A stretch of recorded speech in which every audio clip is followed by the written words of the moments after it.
Hello, Evony friends. It's been a while. I've been on the road, been doing the All-Star thing, the SVS thing. So it's been a while since I've put out a new video. A few things have changed for me. I am back in one. One thing I'm going to throw out here is anyone that is looking to be in a solid alliance. I'm not going to say that we're the best or that we're, maybe necessarily top 5, but I'd say we're pretty close. But we're always looking for players. So if anyone does want to come and, a fair amount of the accounts to get up to snuff and play at the highest level, you are most realistically going to have to coin some. With that being said, we're always looking for players to make our alliance stronger. So with that being said, let me get into what I want to talk about today. So we had All-Star. I ended up playing a player in SVS, and she knew her city was susceptible to being wiped out fairly easily. So she watched my video. She messaged me a bit back and forth, and when she did get the prelims, her buffs were a lot better, like 200 to 300% better across the board. And that's not to say that I have all the answers. That's to say the information that I have is correct. And I honestly feel, even though I didn't make majors, it was nice to do it from a different perspective. I was in Elite and a player that I recently started watching my videos and chatting back and forth, made it into semis when she felt like there was no way she could. So as a bigger player that's been playing a long time, I feel like there's value there. And that's the idea of the game is when you've accomplished things and you've reached a lot of your goals, there's nothing wrong with helping other players reach that as well, which is one of the reasons why I do what I do. Welcome back, G.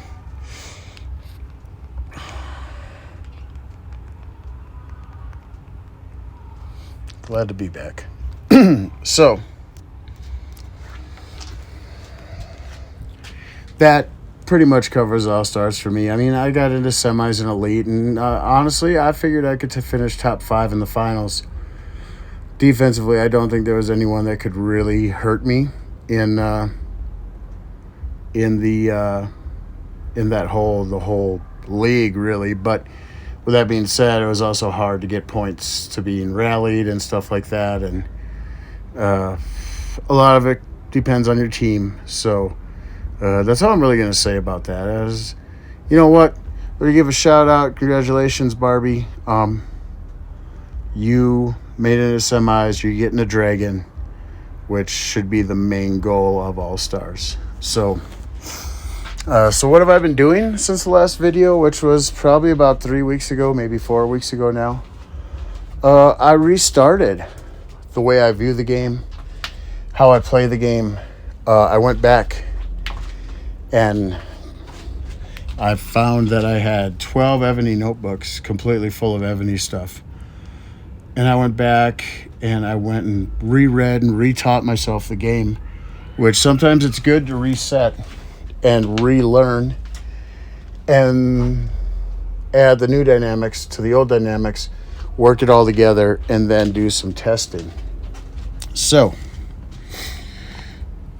positive, negative in SVS. So this is where I did a lot of testing because I really didn't have a chance to do some testing in Battlefield. So this is actually one thing I am testing right now is Agrippa Eleanor combo versus Agrippa Merlin combo. And I don't even have Merlin's stuff done. So I'm going to go in and just set him up the way I think he ought to be set up. What have I got on Agrippa? I've got range attack, range bonus, range HP.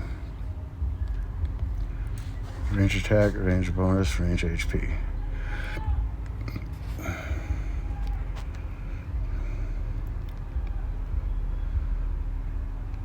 So let's go to march size, and let's go to march speed, and I think range troop defense. March speed.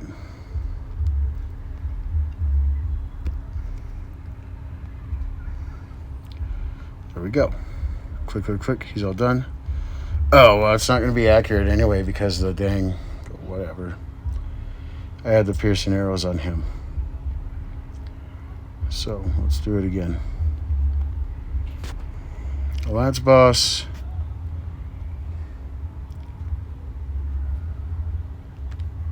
Not attack. Alliance war. And we'll trade you out for Merlin. Reset this and see if it's better. So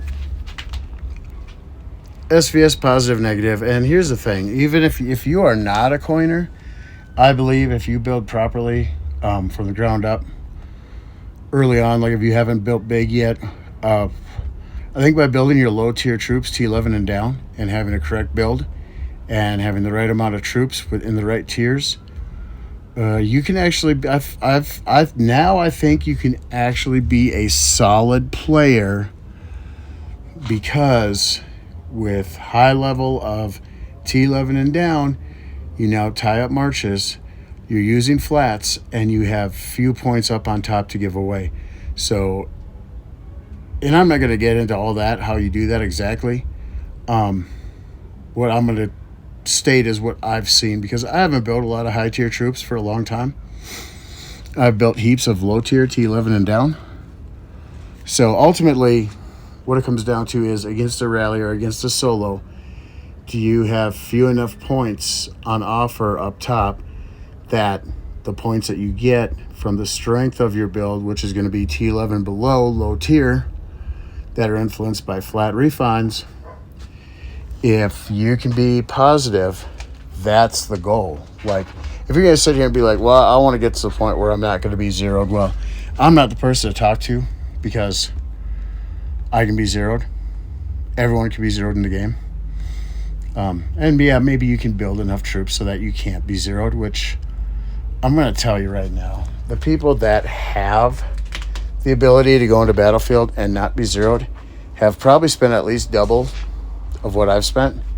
So they're easily into $250,000, which I do not recommend you to spend on this game. No matter how long, well, I did it over 7 years, whatever. Are you kidding me? That's enough for a house and a car. Come on now. So what did I do to make things better for my keep after going back, restarting, relearning the game? So we had SVS, and I feel like these guys really aren't going to be that upset that I put reports on. I'm not all about scribbling reports and doing all this extra work. I ain't doing all that. I'm going to show you the reports. Everybody knows anyway. It's not a big deal. So let's go into PvP reports. And I go all the way down to the bottom. So we'll start at the beginning and see how this plays out. So that was Kubota, Waggy. So anyone that keeps track with C1, we all know that Waggy Monster won or got second place in C1. But the real highlight of his weekend was getting to play us. And I wasn't in one at this point. I was in DDU. So that changes a lot of the dynamics. So first hit, I had Reigns. I don't know why he hit me. Negative, massively negative. But let us just see what Tim did. And in this one, I did not ghost any T15. So one of the things that you learned early on was ghosting is key. Ghosting is one of the most important skills in PvP. It allows you to keep your score positive, and it doesn't give a lot of points to the enemy. So here's the second hit, and this was a siege, and I was still heavily rained. So again, I don't know why he hit. He does have good, 3940, 3080 HP. Meh, it's okay. But in here, you see, I've only got 1.1 million T15 siege, so that means I ghosted 2 million. And of course, that was in case it was a rally. It's going to be positive. We'll see if we can find a rally. So, again, this is a Archer rally. I still had heaps of rain. And let's look at this one. I had the siege ghosted. Maybe that's why they went Archer. Maybe they thought, oh, well, if he's going to go siege, we'll hit him with Archer, and it's going to be better because he doesn't have as many heights here. And I'll hand it to him. Like, they cleared my 14s, so that was good. And they cleared my 13s, so that was good. And they didn't touch any of my 12s, just 76 of them. So part of that is the rain. They did kill some. We look at what mine did. My ground killed a lot, and my T14 and T13. That's 7 million troops right there. And then my 12s killed a lot. Your siege kills heaps, right? Like this was not a very smart rally. So anyway, and then we come back around again later. I believe, what is this one? This was a nonsense kind of thing. This was, so we went Archer again. This time, you note, I have less rains. They took me for less, and I took them for more, about 1.4 billion power. And in this one, so I had almost all my T15 siege ghosted. But what else? So I believe in this one, I ghosted all my Cav. 14s, 13s. So I had some 12s left. And they got into my 11s, but did not clear. So for those of you that are like looking at this and trying to figure out the recipe, I went heavy T9, 10s, and 11s, and I'll give credit on that idea to YB North. He initially mentioned that those were good tiers. Well, he mentioned that T9 was a good tier to stop a rally. Well, I took it to the next level and thought, well, if I'm going to build 9s, let me build 10s and 11s to support it, so it's going to be harder for them to kill my 9s. So in this case, the 11 stopped them. And this was a small rally, but also I'll note that the buffs were very, very high, 4364. So what is that? I think I pretty much cut it in half, pretty close. So those are good buffs. Well, my point in this is, so now we've gone back to day one, where ghosting was super, super important, and even today, with a solid defensive keep against a massive solid keep all the way around, it doesn't matter. You ghost your troops, you have less points on offer, you wait till after they scout, you hide your shit, and then you go ahead and take the rally, leave your stuff ghosted, wait and see what they do. If they're going to sit there, then you can bring your stuff back, you can heal or choose not to heal. Through a lot of this SVS, I did not heal because I've noticed that the more I'm hit, the better my defense gets. Again, another siege solo. I had one rain, and Combat's becoming a solid player. His rain is not, if you were going against the best, you wouldn't ask for it by name, for sure. No offense, but he is definitely a player that is learning the game and getting better. And it was the rain that I had at my disposal. So that's that. And then this one, this was a rally with no rain. Oh, this was the one. No, I was still no 215, 315. Okay, so I was still positive on that one. About 100 mil.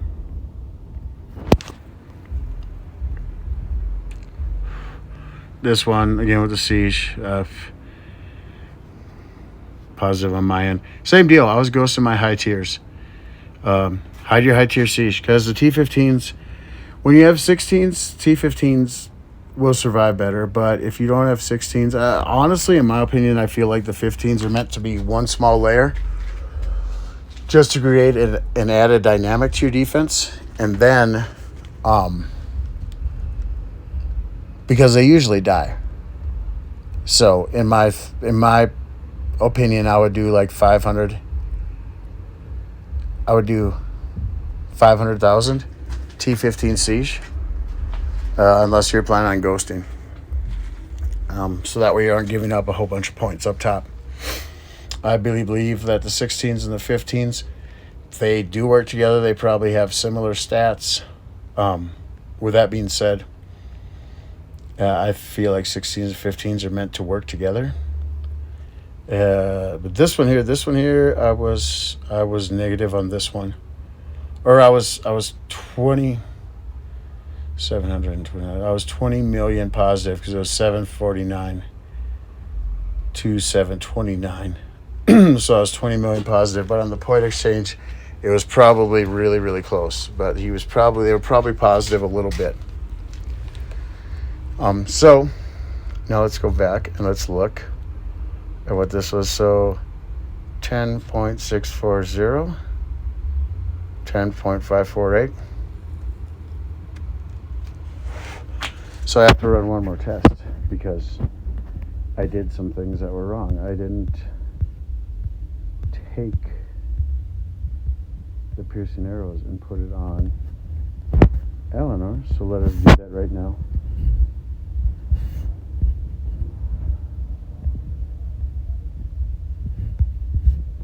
And then we'll get an exact look at what is really going on and who really is better. So now all things are equal, correct? Okay.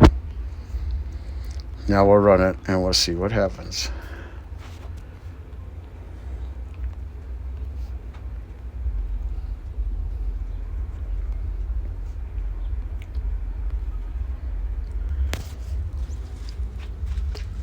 All right. So that was just a kind of a rundown. As far as the hits, the solos, everything else, all those reports, they were all positive. The last one was the one that was iffy on the point exchange. Yeah, like I'm saying, if you're built properly, if you do the right stuff, free to play, not free to play, you can be a solid, positive scoring player for SVS. And what that comes down to is battle efficiency. I'll actually do this. I will go through, when we play tough opponents, I will go through and I will count all the rallies that were run against me. I count reinforcements on both sides, so all rally fillers, the guy that sets the rally, the main city, and everyone reinforcing me. So I count up all the points, and then I go through every defense report, and that is, combat efficiency. Find out where you're at, if you're bringing positive points to your team, or if you're not. So that is one way to look at it, and then your attacks as well. And I'm not known as a big attacking player. Lots of smaller keeps have won against me, like 80%, 90% of the time. I'm going to be negative if I hit solo because I don't send subs. With that being said, with your attack, of course, you were limited by gear. Just figure out, look at the numbers, do the best combo you can. Refine it the best you can. Do your Beast Seals, do your Senate, Do your advanced refining on Civ Gear if you have it. But yeah, everyone knows. Like, a lot of people want to be spoon-fed. You go through the game and look everywhere where you can get extra buffs, and then go get them. Real simple, right? I mean, that's the end. That's it. You know, go in and do whatever you can do. Spiritual beasts. You know, don't go chasing new generals. Like, build one, because as we're seeing, like, yeah, are there generals better than others? Absolutely, but it's usually minimal, 5, maybe 10%. So with that being said, here's the thing. Pick a general that you know is good. Not the best, but good. Above average, more on the high end. When you know you can ascend, build that one. And you know what? If you get a badass general later in the game through leveling up your champions or what have you, which there's a lot of buffs there as well. So with that, you know, get those extra buffs. At the same time, you can get some extra generals. And if you get a really good one, go into it with the thought of, I already have my main. It's as good as it's almost as good as I can get it. Now I've got this elite one that brings a lot of stuff to the table. So what I'm going to do is I'm going to go ahead and I'm going to max spec him as I can. And this is going to be my assistant because he's a lot better than what I currently have. I wouldn't chase and try to, like, get new generals. Like, I had the ability. I could have gone ahead and got the new sub-general, but I looked at it as, okay, well, I've got 2 Baldwin max spec, and I've got 1 right now that's at 4 stars. So I'm like, I'm getting more from that 4-star than I'm going to get from this general by himself.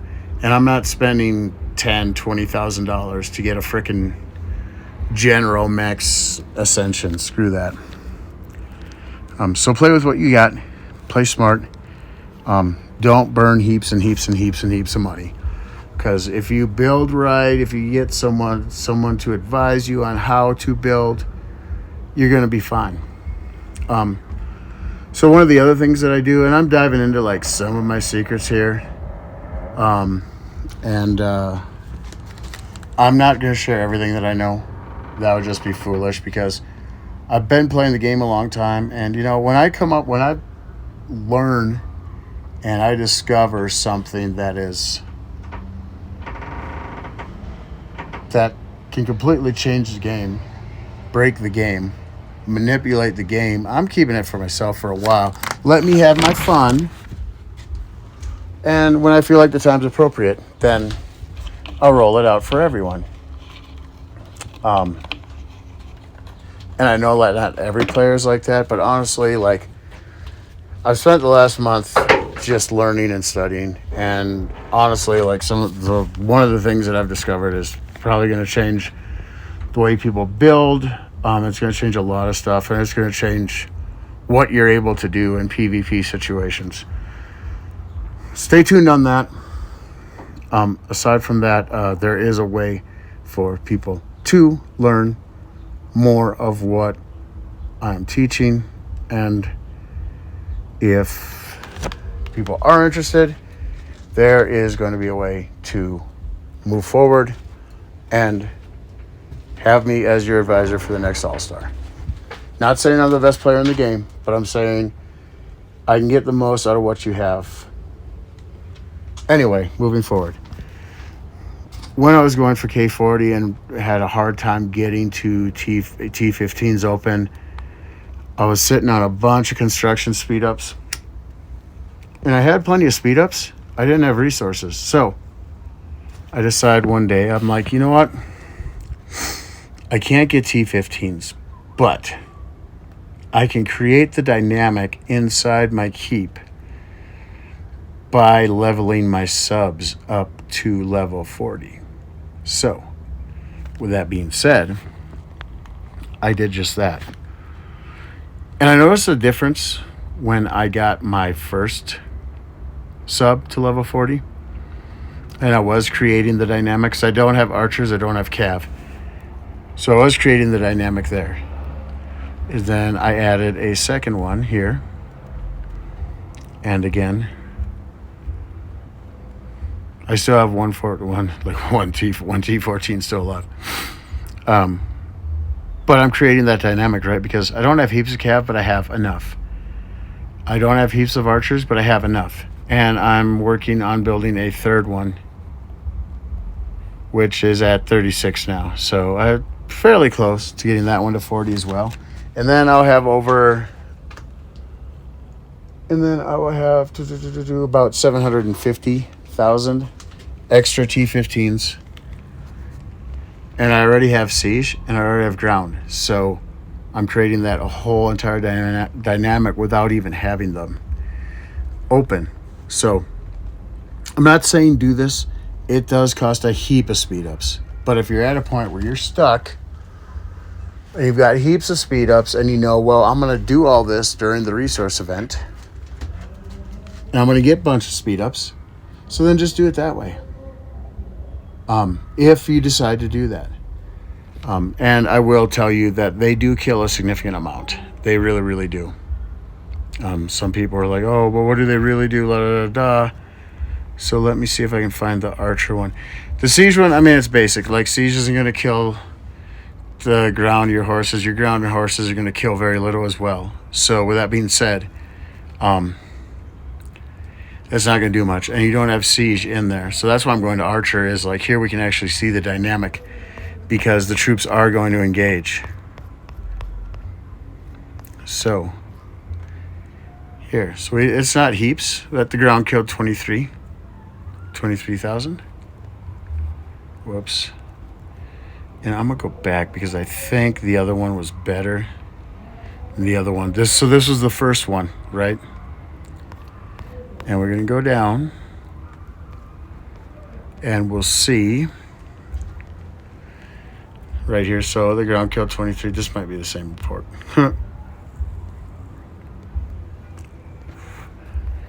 And then Jan killed 12K. So it's not heaps, but you know, mainly my siege probably destroyed them for the most part.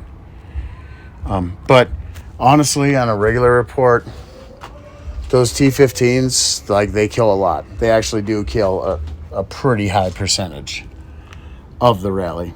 I mean, not like 10 or 20, but, you know, probably minimum 5, 7. And it's creating the dynamic. It's tying troops up. So that's the tying the rally up is more important than what they kill. But I will tell you, they do kill a lot. And if you guys like that concept, you want to learn more, comment on the video. Tell me that you want to know more about that, and I'll put that out there. And then just 2 final things to go over. Preparation, when we're talking PvP. In Battlefield, it's different because you have to attack and defend. But if you're in SVS and you're like, I want to defend, like, I'm not going to attack. I join a rally, whatever, maybe. But if you like want to go with the attentive, I'm going to full defense, and I think I'm going to be positive. Preparation, do everything right. Use a Russian culture. Make sure your talent's right.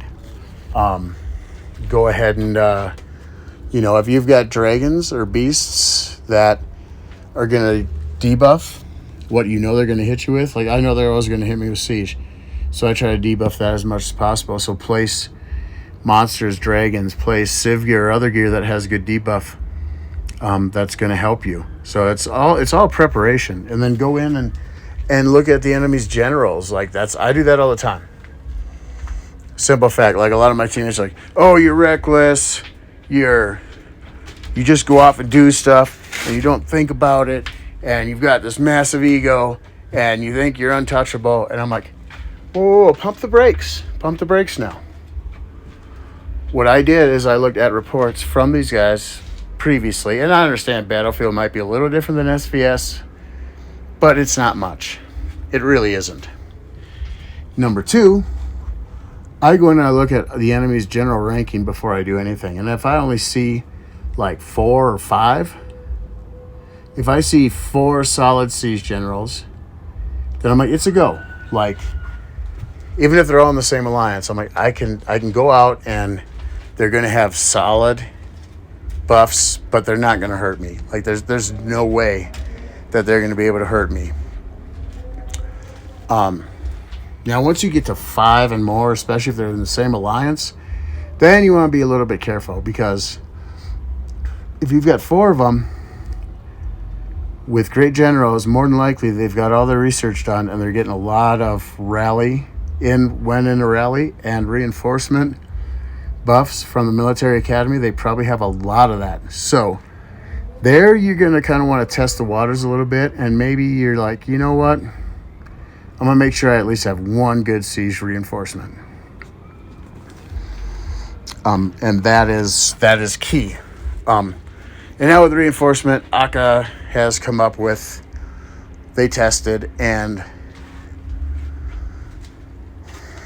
defense generals, which are traditional defense generals, and I'm really curious how this works, because if it's any wall general, that's interesting, because if you look at some wall generals, you notice that some of them literally say word for word when main defense general.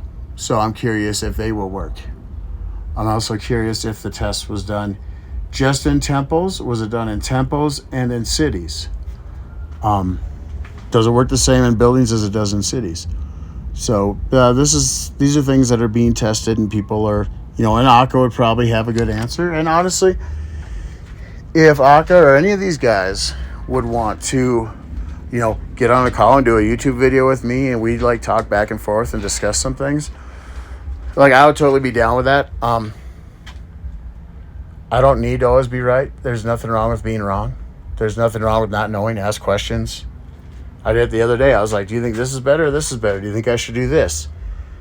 I don't know everything, and no one in the game knows everything. So if you don't know, you ask. Final train of thought on the reinforcement. I think we've been doing it wrong for a long time, and it's conditioned response, because we were taught this is what you send. And people don't want to evolve, or they'll be a bit combative against evolving. And I developed a masterpiece, absolute masterpiece of a reinforcement dynamic. What you send, what needs to go in when, how you defend against a 4-pack, and just literally smash it. But I'm not going to get into that, mainly because I don't have time for it, and that's very extensive, and it's only going to work for certain alliances.